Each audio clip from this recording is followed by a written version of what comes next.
Hello दोस्तों, कैसे हैं आप सभी। उम्मीद करते हैं कि आप सभी लोग ठीक ठाक होंगे। और आज हम आपको बताने वाले हैं भारतीय संविधान के बारे में। जैसा कि आपको यहाँ पे लिखा हुआ दिख रहा होगा, अब समझना होगा आसान। रियल में आपको समझना होगा आसान, क्योंकि हम डायरेक्ट क्वेश्चन और उसका आंसर बताने वाले नहीं हैं। क्वेश्चन के साथ आंसर बताएंगे और आंसर के साथ उसका एक्सप्लेनेशन भी करेंगे, ताकि क्वेश्चंस को मतलब आपको समझ पाना काफ़ी आसान हो जाएगा। थोड़ा सा आपसे मैं 1 सेकेंड का टाइम लूँगा। अब कोई दिक्कत नहीं है। तो क्वेश्चन के साथ आंसर और आंसर के साथ उसका एक्सप्लेनेशन के साथ हम आपको क्वेश्चंस को बताने वाले हैं। तो अभी तक आपने हमारे YouTube चैनल को, मैं जल्दी बोलता नहीं लेकिन आज बोल दे रहा हूँ कि अभी तक आप हमारे YouTube चैनल को सब्सक्राइब नहीं किए हैं तो नीचे में सब्सक्राइब का बटन आ रहा होगा, वहाँ पे सब्सक्राइब कीजिए और बगल के बेल आइकन को प्रेस कीजिए, ताकि जो भी वीडियो हम आपके पास डालें नोटिफिकेशन जाए और आप आसानी से वीडियो को एक्सेस कर पाएँ। और नंबर 2 नोटिफिकेशन आपके लिए मेरे द्वारा क्या है कि अगर इसका आप PDF लेना चाहते हैं तो हमारा Telegram channel Pintu classes Patna, जो लिंक हम आपको डिस्क्रिप्शन में दे देंगे, वहां से आप जुड़ सकते हैं। या आप शायद मेरा व्हाट्सअप ग्रुप में है नहीं, वो मेरा फेसबुक लिंक पे आप जाएंगे पिंटू क्लासेस पटना, तो वहां से हमारा आपको मिल जाएगा व्हाट्सअप ग्रुप का लिंक। तो वहाँ से आप हमारे व्हाट्सअप ग्रुप में जुड़ सकते हो और वहाँ से आप सारा PDF, सारा जितना भी डॉक्यूमेंट्स हम यहाँ पे शेयर करते हैं, मतलब परीक्षा से संबंधित, कॉम्पिटिटिव एग्जाम से संबंधित, वो आप एक्सेस कर सकते हैं। तो आइए सीधा आज हम लोग आते हैं सीधा क्वेश्चन की ओर, देखते हैं क्या बोलता है first number question. Question number 1, sorry 1 second, ये होता है इसे कैसे भाई। अगर आप क्वेश्चन नंबर 1 देखने की कोशिश करेंगे तो आपको दिखेगा कि भारत की संविधान सभा के अस्थायी सभापति कौन थे। यहाँ पे देखो, अस्थाई और अस्थाई में स्टूडेंट लोग गड़बड़ाता है। यहाँ पे लग गया है। का मतलब कि परमानेंट सभापति नहीं थे, मतलब उसको टेम्प्रोरी बनाया गया था। तो वो कौन थे? तो इसका सही उत्तर होगा ऑप्शन नंबर ए, श्री सच्चिदानंद। क्या थे? श्री सच्चिदानंद, ये अस्थाई सभापति थे। तो आपको दिमाग में उठेगा भाई किस सभा, मतलब इसका अस्थाई सभापति कौन थे? तो इसका अस्थाई सभापति कौन थे? तो राजेंद्र प्रसाद थे। तो इसका आंसर तो ऑप्शन नंबर ये सही है, लेकिन थोड़ा सा आइए इसके बारे में एक्सप्लेन कर लेते हैं क्या होगा इसका और एक्सप्लेनेशन। तो इसमें देखो, डॉक्टर राजेंद्र प्रसाद, जो ऑप्शन नंबर बी में आपको कवर किया गया उसके बारे में लिख दिया कि डॉक्टर राजेंद्र प्रसाद भारत के प्रथम राष्ट्रपति थे। अब सभी को जानना चाहिए। डॉक्टर भीमराव अंबेडकर को भारतीय संविधान का पिता कहा जाता है, ये भी आपको सबको जानना चाहिए। एक एग्जाम में ऐसा हॉट टॉपिक है कि एग्जाम में आ ही जाता है, इसको ना आने की संभावना होती ही नहीं। जैसे आप अगर रेलवे का एग्जाम दे रहे हो तो 3 महीना लगातार दे रहे हो ना, तो उसमें एक ना एक सेट में आ जाएगा। ये हम आपको वैसे नहीं बोल रहे, हमारे साथ इसके पूरा कलेक्शन है। हम सारे बुक वगैरह से आपको बताने का प्रयास करते हैं, तब हम आपको बोलते हैं। ऐसा नहीं कि जो दिमाग में आए आपको बोलते हैं झूठ मूठ, वैसा मेरे पास नहीं होता। भले मेरा सब्सक्राइबर कम है, लेकिन हम झूठ वगैरह बोलने का काम नहीं करते हैं, भड़काऊ वाला थंबनेल डालने का भी काम नहीं करते हैं। जो है भाई, हम एक्चुअल डालने का प्रयास करते हैं। अब देखो ऑप्शन नंबर डी में यहाँ पंडित जवाहरलाल नेहरू, इसके बारे में क्या हम देख सकते हैं कि पंडित जवाहरलाल नेहरू जो है भारत के प्रथम क्या थे? प्रधानमंत्री थे। ठीक है, तो क्वेश्चन नंबर 1 से इतनी सारी जानकारियाँ मिली। अब बढ़ते हैं हम लोग, देखते हैं सेकेंड क्वेश्चन क्या बोलता है। सेकेंड क्वेश्चन की ओर अगर हम लोग जाने का प्रयास करें, ये ऑटोमेटिक आता कैसे इस तरह। क्वेश्चन नंबर 2 आप देखें तो संविधान का मसौदा तैयार करने वाली समिति यानी कि ड्राफ्टिंग कमेटी के अध्यक्ष कौन थे? तो संविधान का मसौदा तैयार करने का मतलब क्या हुआ? पूरे संविधान तैयार हो गया, उसका मतलब सेटअप, मतलब किस तरह से किसको आगे रखना चाहिए, किसको पीछे रखना चाहिए, कौन सा भाग आगे रहेगा, कौन सा भाग पीछे रहेगा, ये सब सारा जो सेटअप करते हैं, जैसे हम आपको भी पढ़ा रहे हैं, तो हम पढ़ा रहे हैं तो आपको क्वेश्चन सेटअप करके दे रहे हैं ना, उसी तरह से संविधान को सेटअप किया गया। भाग 1, भाग 2, भाग 3, भाग 4, इस तरह से भाग 22 तक, इसमें 8 अनुसूची जोड़ा गया था उस समय। तो इस सब का जो ड्राफ्टिंग तैयार किया गया था, तो बोल रहा है इसके अध्यक्ष कौन थे? तो इसके अध्यक्ष थे डॉक्टर भीमराव अंबेडकर। कौन थे? डॉक्टर भीमराव अंबेडकर। अब देखते हैं इस क्वेश्चन के और एक्सप्लेनेशन के बारे में क्या होगा। तो देखो, संविधान के प्रारूप को अंतिम रूप देने के लिए संविधान सभा द्वारा 29 अगस्त 1947 ईस्वी को, हमारा देश 15 अगस्त 1947 ईस्वी को आज़ाद हुआ, लेकिन उसके 14 दिन बाद मतलब 29 अगस्त 1947 ईस्वी को एक संकल्प पारित करके प्रारूप समिति का गठन किया गया। तथा इसके अध्यक्ष के रूप में भीमराव अंबेडकर को चुना गया। आपको बता दें कि संविधान को बनने में 2 साल 11 महीने और शायद 18 दिन लगे थे हमारे पूरे संविधान को बनने में, और 26 जनवरी 1950 ईस्वी को हमारे संविधान को क्या किया गया, लागू कर दिया गया। अब बोल रहे कि इस समिति में अध्यक्ष सहित कुल 7 सदस्य थे, मतलब एक भीमराव अंबेडकर थे ही, लेकिन 6 और सदस्य थे किसमें, ड्राफ्टिंग कमेटी में, लेकिन उसके अध्यक्ष कौन थे, तो डॉक्टर भीमराव अंबेडकर थे। 6 और सदस्य कौन थे आपको जानने की आवश्यकता नहीं, वो एग्जाम में नहीं आते हैं। अब देखते हैं नेक्स्ट क्वेश्चन क्या बोलता है। क्वेश्चन नंबर 3 की ओर देखते हैं हम लोग। ये ऑटोमेटिक बार बार डिस्टर्ब क्या करता है। क्वेश्चन नंबर 3 को अगर आप देखेंगे तो निम्नलिखित में से कौन भारत की संविधान निर्मात्री सभा में संवैधानिक सलाहकार थे। मतलब जिस समय हमारा संविधान बन रहा था, आज से लगभग 70 साल पहले, 70-72 साल पहले जब हमारा संविधान बन रहा था, तो उस समय संविधान जिसे हम बना देंगे तो उसमें किसी को पता नहीं था कहाँ पे कौन सा रूल रखना चाहिए, कहाँ क्या रहेगा, किस में कौन अनुच्छेद में क्या बात बोला जाना चाहिए। तो ये सब करने के लिए एक सलाहकार थे। जैसे नहीं होता कि मोदी जी को कुछ विदेश नीति तय करना है या भारत के अंदर कुछ करना है तो उसके लिए उसका सचिव होते हैं ना, उसी तरह से उस समय जब हमारा संविधान निर्माण हो रहा था तो उस समय संवैधानिक सलाहकार कौन था, संविधान किस तरह से निर्माण हो इसका सलाह कौन दे रहे थे, तो वो थे हमारे बी.एन. राव जी। कौन थे, बी.एन. राव। कौन थे, बी.एन. राव। ये वेरी इंपॉर्टेंट है, कुछ आप याद करो चाहे नहीं, इसको कंफर्म मत कर लो और एकदम परमानेंट दिमाग में आपका ऐड हो जाना चाहिए ये बात। अब देखो इसका एक्सप्लेनेशन के बारे में हम लोग बात करते हैं कि संविधान निर्मात्री सभा के संवैधानिक सलाहकार कौन थे, भैया बी.एन. राव थे। इन्होंने 17 मार्च 1947 को प्रांतीय विधानमंडलों एवं केंद्रीय विधानमंडल के सदस्यों को प्रस्तावित संविधान की मुख्य विशेषताओं के संबंध में उनके विचारों को जानने के लिए प्रश्नावली भेजी। मतलब आपको क्या क्या मुझसे क्वेश्चन पूछना है वो बारे में पूछा कौन, बी.एन. राव। अब बोलता है कि प्रश्नावली में शामिल प्रश्नों के उत्तर के आधार पर परामर्श समिति ने एक रिपोर्ट तैयार किया और उसी रिपोर्ट के अनुसार हमारा संविधान का ढांचा आगे बनते जा रहा था। अब देखते हैं 4 नंबर क्वेश्चन क्या बोलता है। 4 नंबर क्वेश्चन को अगर आप देखने का प्रयास करेंगे, 4 नंबर क्वेश्चन क्या बोल रहा है कि 11 दिसंबर 1946 को किसे संविधान सभा का अस्थायी अध्यक्ष चुना गया। आपको बता दें जिसमें 9 दिसंबर 1946 ईस्वी को हमारे देश में प्रथम बार, मतलब संविधान सभा का मतलब क्या हुआ था, गठन हुआ था। संविधान सभा का प्रथम बार क्या हुआ था, उसका बैठक हुआ था। तो उस समय सच्चिदानंद सिन्हा को बनाया गया था अस्थायी अध्यक्ष, लेकिन अस्थायी अध्यक्ष बनाने की जब बारी आई तो 11 दिसंबर 1946 ईस्वी को डॉक्टर राजेंद्र प्रसाद को बनाया गया था, जो हमारे देश के प्रथम राष्ट्रपति भी बने। अब इस क्वेश्चन से थोड़ा सा और जानकारी को हम लोग देखते हैं क्या क्या मिल सकती है। तो भारतीय संविधान के निर्माण हेतु संविधान सभा के सदस्यों की पहली बैठक 9 दिसंबर 1946 को हुई और 11 दिसंबर 1946 ईस्वी को संविधान सभा का अस्थायी अध्यक्ष डॉक्टर राजेंद्र प्रसाद को बनाया गया।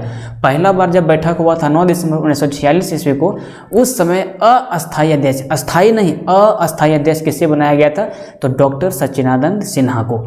अब बढ़ते हैं 5 नंबर क्वेश्चन। 5 नंबर क्वेश्चन क्या बोल रहा है इसको हम लोग जानने का प्रयास करते हैं कि संविधान सभा द्वारा भारत के किस संविधान सभा द्वारा भारत के संविधान को तैयार करने के लिए कितनी समितियों का गठन किया गया था।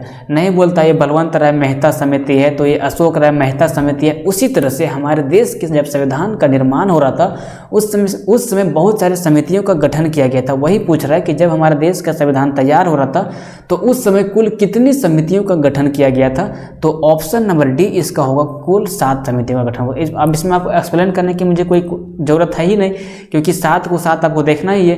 तो जिस समय हमारा संविधान निर्माण हो रहा था उस समय कुल, मतलब संविधान निर्माण हो जाने तक कुल कितने समितियों का गठन हो चुका था, तो 7 समितियों का गठन हो चुका था। अब बढ़ते हैं 6 नंबर को, इसका ऑप्शन नंबर डी होगा।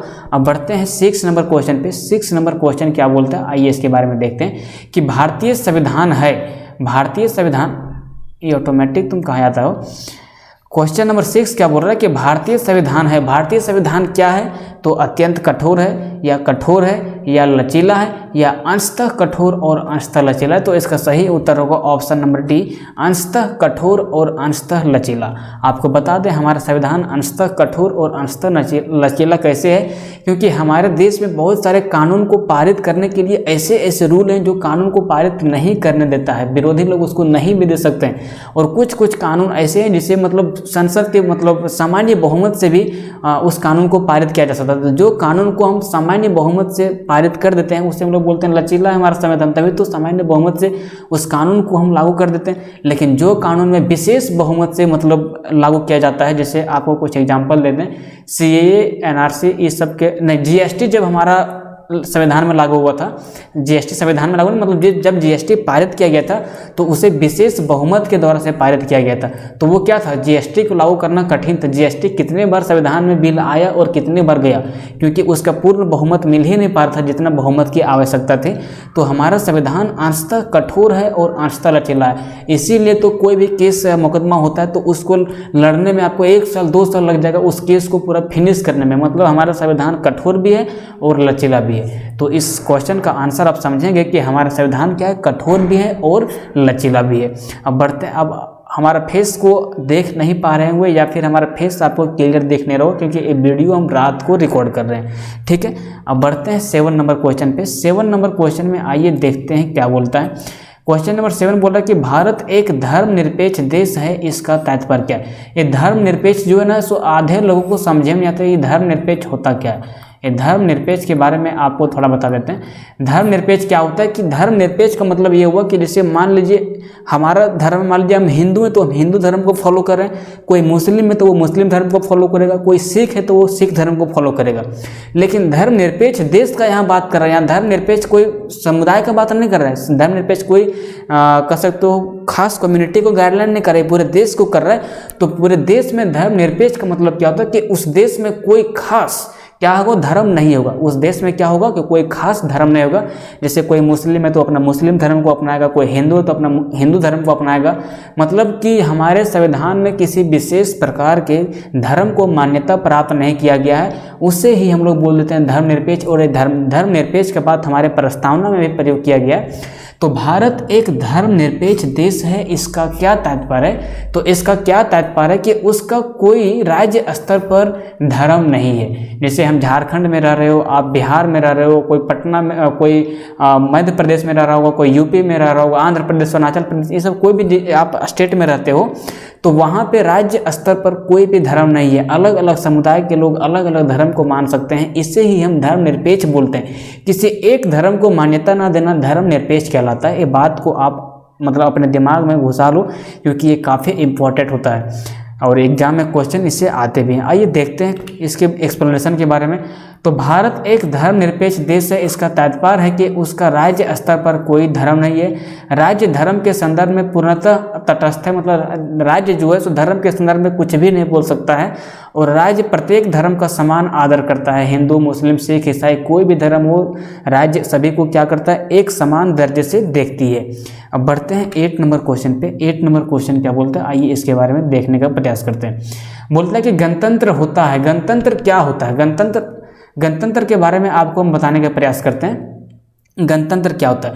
गणतंत्र का मतलब आप समझिए, जैसे हमारे देश में अभी राष्ट्रपति हैं, प्रधानमंत्री हैं, तो अभी मान लीजिए हमारे देश में प्रधानमंत्री मोदी जी हैं या हमारे देश के राष्ट्रपति रामनाथ कोविंद हैं, तो एक कन्फर्म हम नहीं बोल सकते कि जब अगला राष्ट्रपति का चुनाव होगा या फिर अगला प्रधानमंत्री का चुनाव होगा तो मोदी जी के ही कोई वंश का आदमी प्रधानमंत्री के पद पर शपथ लेंगे, ऐसा हम नहीं बोल सकते।